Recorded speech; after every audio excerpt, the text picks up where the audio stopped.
welcome to the second episode of Let's Talk, exploring the issues affecting all of our lives. I'm your host, Austin Harris. Today, we will explore Cayman's economic outlook over the next 12 to 24 months and consider whether the PAC government's 2022-2023 budget plans are really a people-driven budget, as they've named it. The government has been in power for over a year, and thankfully they are continuing some of the projects and policies of the last administration. However, many wonder what else they have gotten done. With 3 years to go, and believe me, they will go by quickly, will their policies help or hinder Cayman's economy, and in particular the bread and butter issues that regular people care about, something I like to call the real-world consequences of governing? With me in studios to explore today's topic is the Honourable Roy McTaggart, the Leader of the Opposition and political leader of the Progressives. He is eminently qualified to speak on these issues. He is both the former Minister of Finance and is also a qualified accountant, and as I learned most recently, started his career in government. So certainly talk about a career that has come full circle. Mr. McTaggart, thank you so very much for being our guest here on Let's Talk. Tell us a little bit about yourself for the benefit of our listening audience. Thank you very much, Austin, and thank you for hosting me in this second message or second edition of Let's Talk. It really is good to see you back in the saddle. Thank you, sir. And to have you back and doing this, because I think you're a natural and you have a lot to offer. Well, interesting enough, one of the first comments came from our first episode. Someone said they thought I perhaps I'd lost a little bit of my mojo. And I'll admit, I'm a little rusty, but with your help and with the continuation, I'll get that mojo back. Well, we'll start to put the oil there to remove all the creaks and all the rustiness from it. But anyway, just to remind people, really, I'm an accountant. As you rightly pointed out, I spent my entire professional life in public accounting, except for my first year where I was a civil servant. Yes. And worked in the Treasury Department of government. And so you mentioned as well that coming full circle, in the last administration, I was Minister of Finance and worked in the financial ministry, of which Treasury was a central part of that organization. So yes, my life and professional life has come full circle. Besides that, I'm a father of 3 beautiful girls and 3 grandchildren, with a 4th on the way.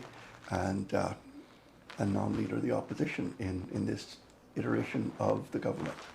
It's wonderful to hear you talk about your family, and whilst the audience may not be able to see this, the joy that lights up your face, particularly when you talk about your grandchildren, is hard to avoid.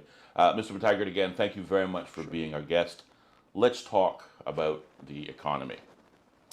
Over the period of 2 progressive-led governments, the national borrowings fell from around $560 million in 2013 to under $250 million on the day we left office in April 2021.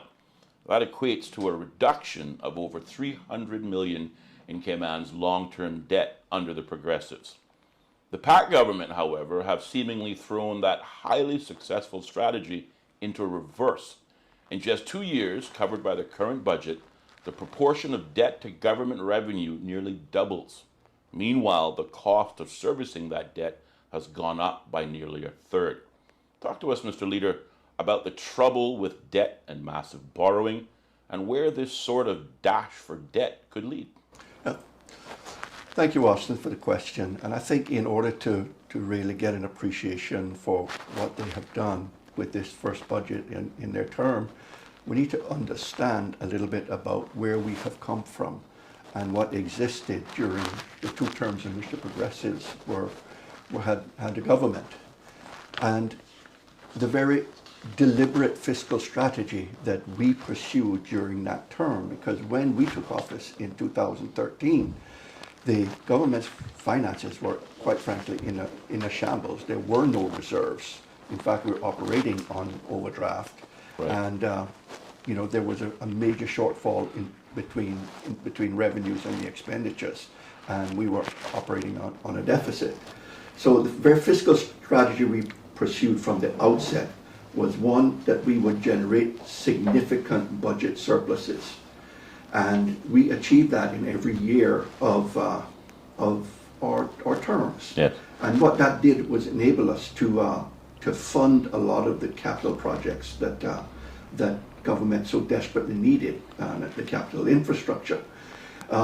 We also had a policy of no borrowing. So what that meant was that we would continue to pay down government debt, and you rightly point out that we've repaid now more than 50% Yes. of government debt in those 8 years. And what we did was look for with the funding that we had was to identify loans where there were no penalties for early prepayment. Put them down, Yes. all right, because we had the cash. So it also meant that it gave us the money that we needed to fund capital projects. So throughout our term, we funded all of our capital projects out of our existing revenues. So government's natural revenues that it collected every year funded everything that we did. We also did not want to impose any new taxes or any increases in taxes on the public, and we achieved that, but we also went beyond that. And there were some times when where we actually reduced taxes on the citizenship. And the biggest and best example I can give you there is on the stamp, the duty that we all pay on electricity, the gas consumed, the fuel consumed in electricity. So that went from 75 cents down to 25 cents a gallon of consumption. And so those things, we were able to accomplish, all funding everything through government general revenues.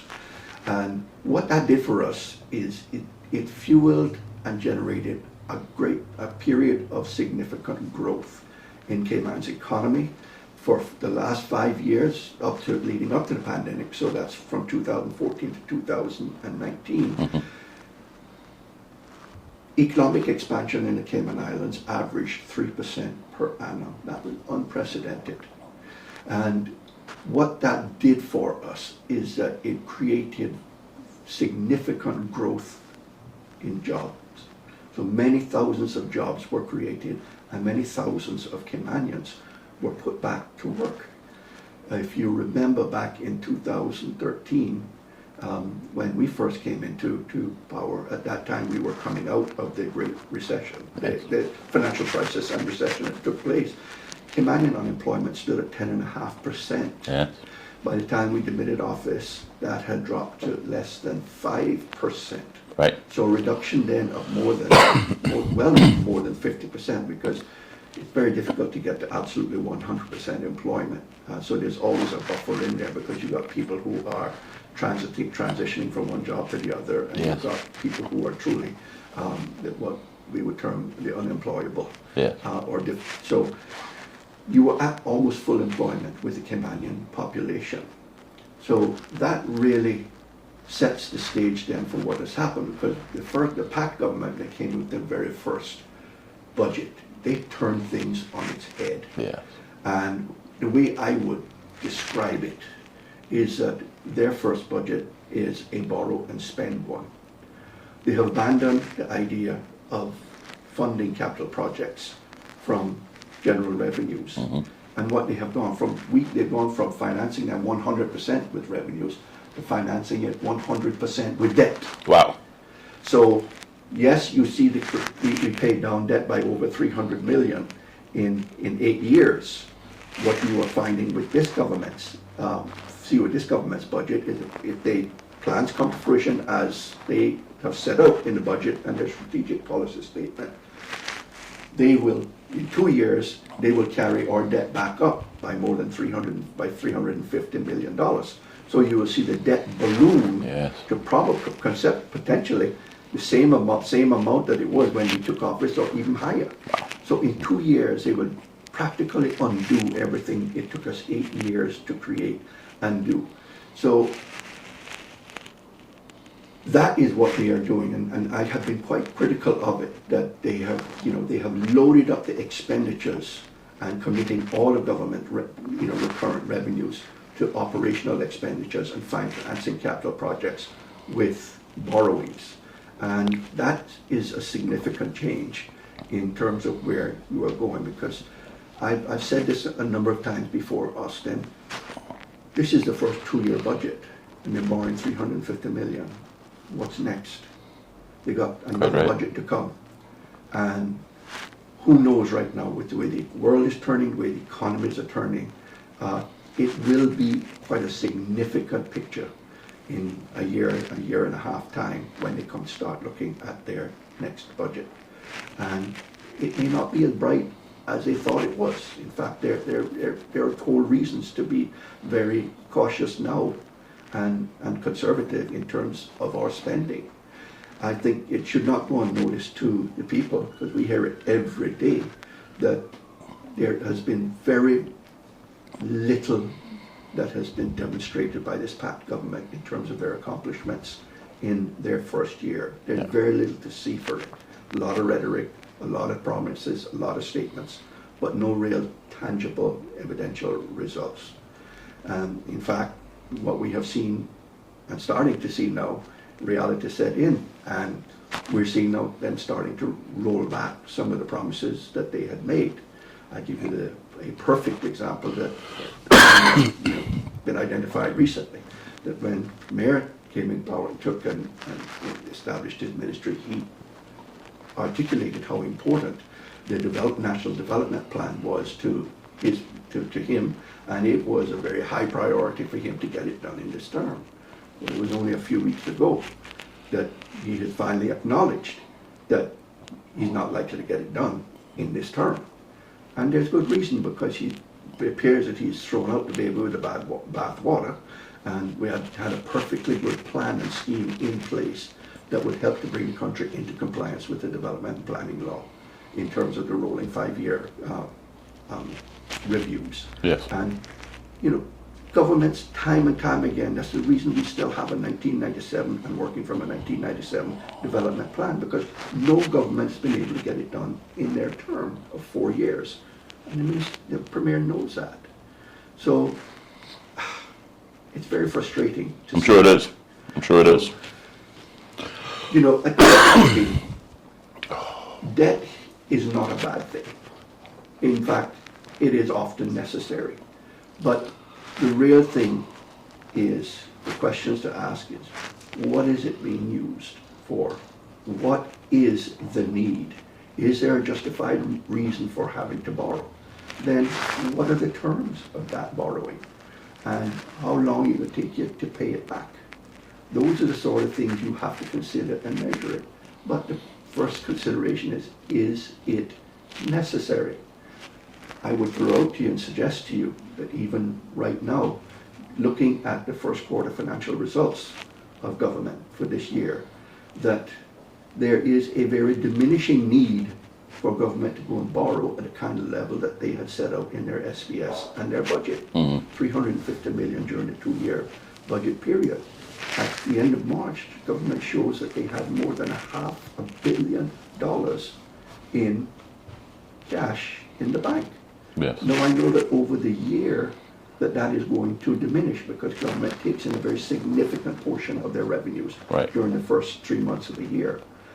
But that suggests to me that the point at which they may need to borrow will continue to slip and move into sometime in the future, if at all. Right. But I would always say and advocate that with careful planning, careful spending, there will be no need for them to have to borrow. All right. Thank you very much. Thank you for that, Mr. McTaggart. $350 million in new borrowings. You talk about the fact that this takes us back to levels that we were 8 years ago. In January of 2022, the Minister of Finance announced he was exploring a 30-year, $400 million bullet bond to raise the eye-watering debt that his plans were creating. Now, this is something the opposition objected to strenuously. Why is this a bad idea from your viewpoint? Well, you are correct, and listeners will remember that I was quite vocal and adamant in terms of my opposition to the government's stated plan to investigate this and to potentially launch a 30-year bullet bond program for the Cayman Islands government. And the very simple reason is, as I alluded to just a couple of minutes ago, Austin, we simply don't need it.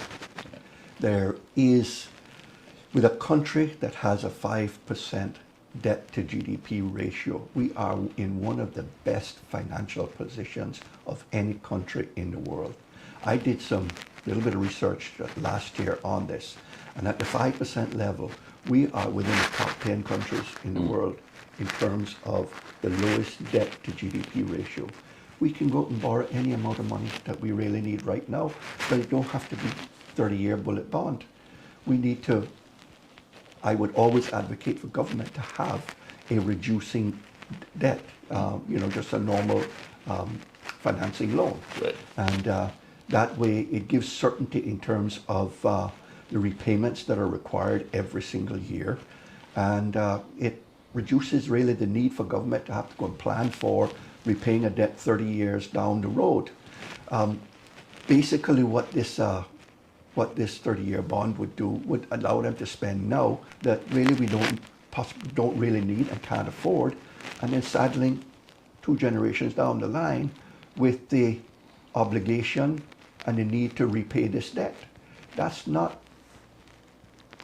is not thinking frugally. That is not thinking and being very responsible in terms of public financing. The other thing I would say is that we have the experience of the previous bullet bond that government did. We've been down this road. Yes. And you remember the 2009 bullet bond. And, when we came to go over the government in 2013, we quickly learned that there were no significant sums set aside in a sort of sinking fund, as I would do if I negotiated that kind of a deal. The government should set aside money in a sinking fund every year or every month throughout the entire term of that loan, so that when it comes up for repayment, you got the money in your hand. And you don't have to do like what we had to do in 2019. Now, thankfully, in those 5 years or 6 years, since we took over since between 2013 and 2019, we had accumulated substantial reserves and substantial cash that enabled us to repay more than 50% of that debt when it matured in November 2019. But we still had to refinance a significant portion of it, and we refinanced it at over a 15-year period.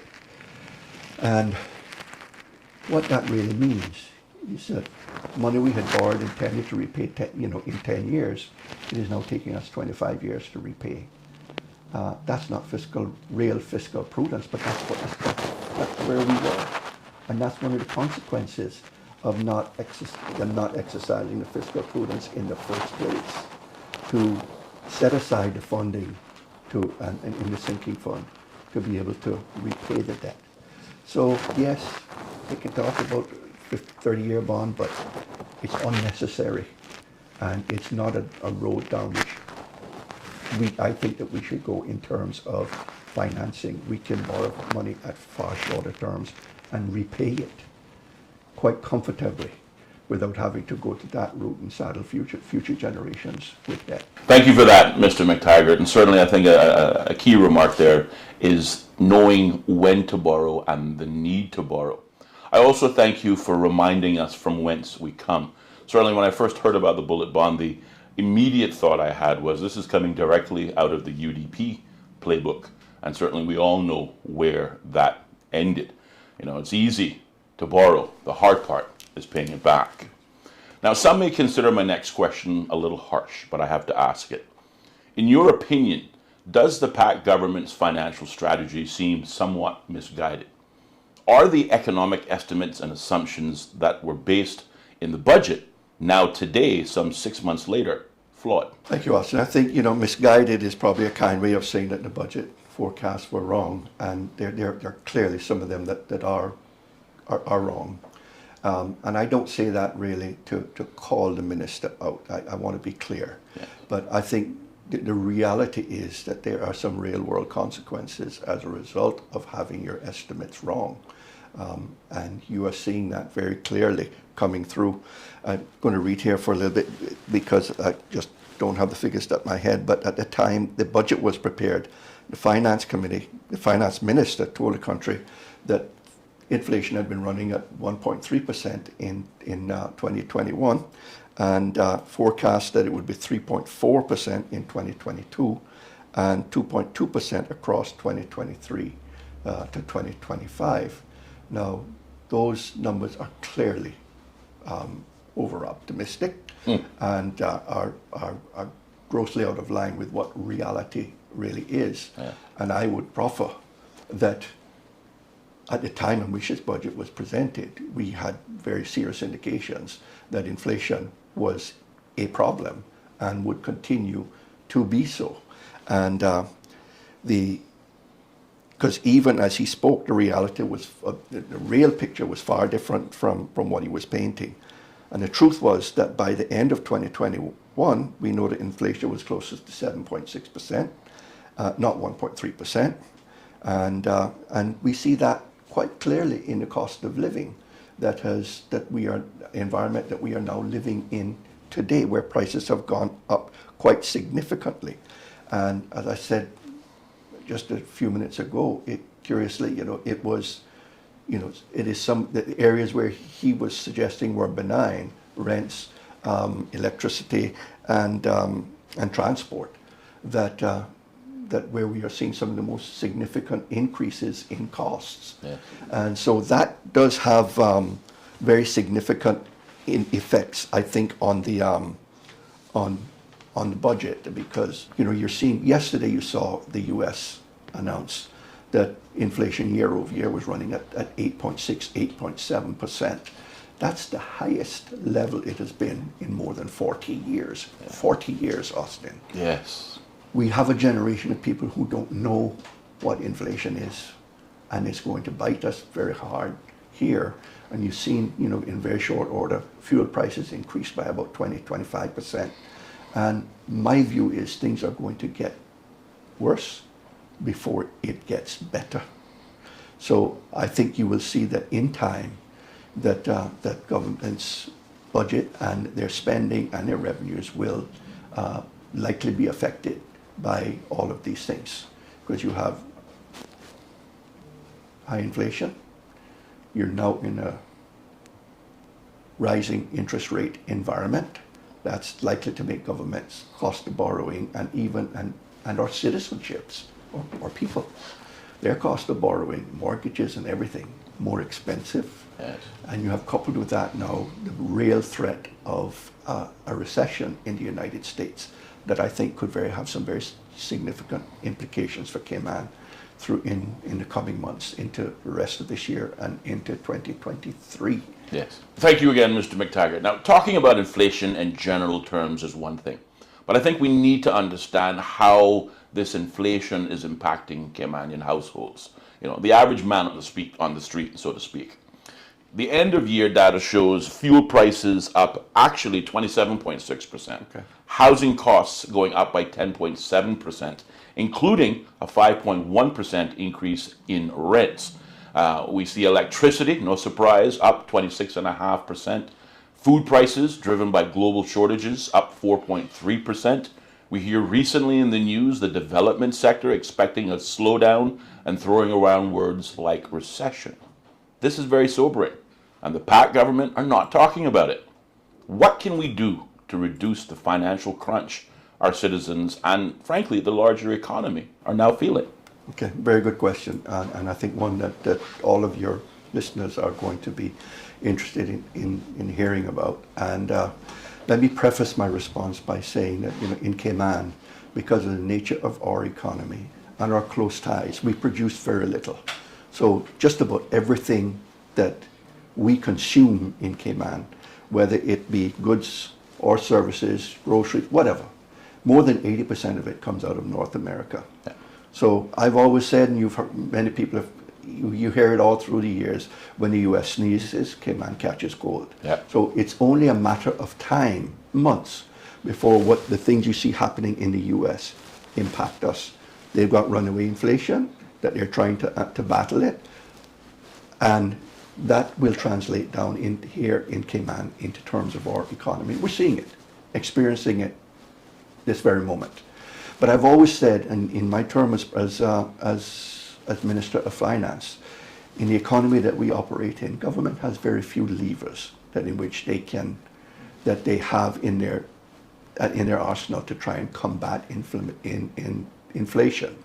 But the few that we do have, we need to use and should look at using and doing things to try and help the people rather than just say leave them up the creek without a paddle, if you might add. Yes, yes. One of the things I suggest that government look at is look hard at the fees and duties to see what we can either reduce or eliminate that would affect the average person on the street. Yeah. Okay? And it can be a very targeted effort geared specifically to the populace. And we don't have to look at doing this and removing these things forever.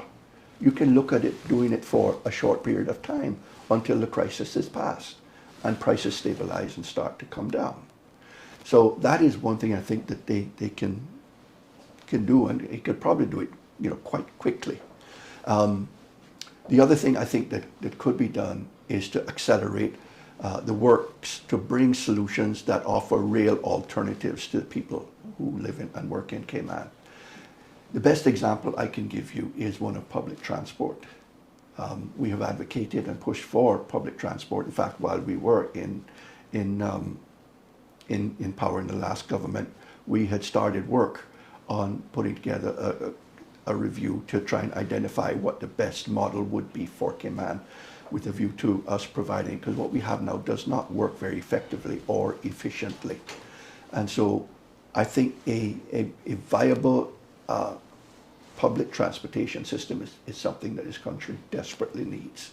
And it will take several years a couple of years to put together.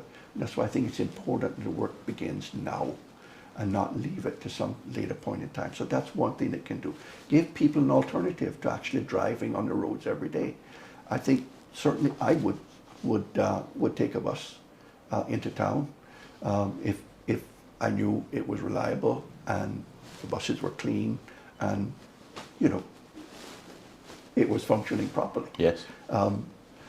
So I think a lot of people would embrace it, and I think it's desperately needed. The third thing I would suggest the government could do is take a cold, hard look to it, trying to address the housing rental market.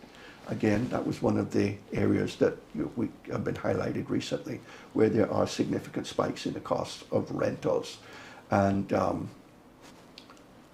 we need to look at that. I think for the short term, there is the potential for us to look at some sort of fair rents regime. They have a similar program in the UK, and I think it is something government could take a look at and see, and even get help or get an advice from the UK with regard to putting together that type of program. From what I understand, what little I've done, assessments are made of certain rental accommodations, looking at their location, their quality, their condition, and that sort of stuff, and then sort of setting a price range, what would be a fair rental for this type of property. And that, I think, will go a long way towards preventing and dealing with the gouging that we hear about anecdotally that is taking place in the market today. Longer term, I think that there is a real case to be made for social housing for rent. And we have heard that come forward from the Department of Community, the Ministry of Community Affairs and the NAU. They need housing. And I think that there are programs like this that can be put into place in conjunction with the private sector and with their clients as well, that I think would go a long way towards helping and easing the crisis that exists today. And so those are just some of the things that I think about that I think bear examination and looking into by the government with a way of trying to assist and help the populace. Well, thank you, Mr. McTaggart. Those were very sensible recommendations on the traffic recommendations. Certainly, the government doesn't have to start at zero. They have a plan, again, under the previous administration for traffic. Hopefully, they will continue and implement some of the recommendations included in that plan. Certainly, the housing crisis is very real, and I commend you for mentioning perhaps it's now time to examine a fair rent regime. I think these are very sensible and easy to implement ideas that will, in fact, ease the pressure that citizens are feeling today. Mr. McTaggart, Leader of the Opposition, we thank you for sharing your time with us here on Let's Talk. And to our audience, we again say thank you for taking the time to tune in. We hope today's conversation was both enlightening and informative. Please tune in every Tuesday and Thursday at 4 p.m. for another episode of Let's Talk, exploring the issues affecting all of our lives. I'm your host, Austin Harris. Until next time.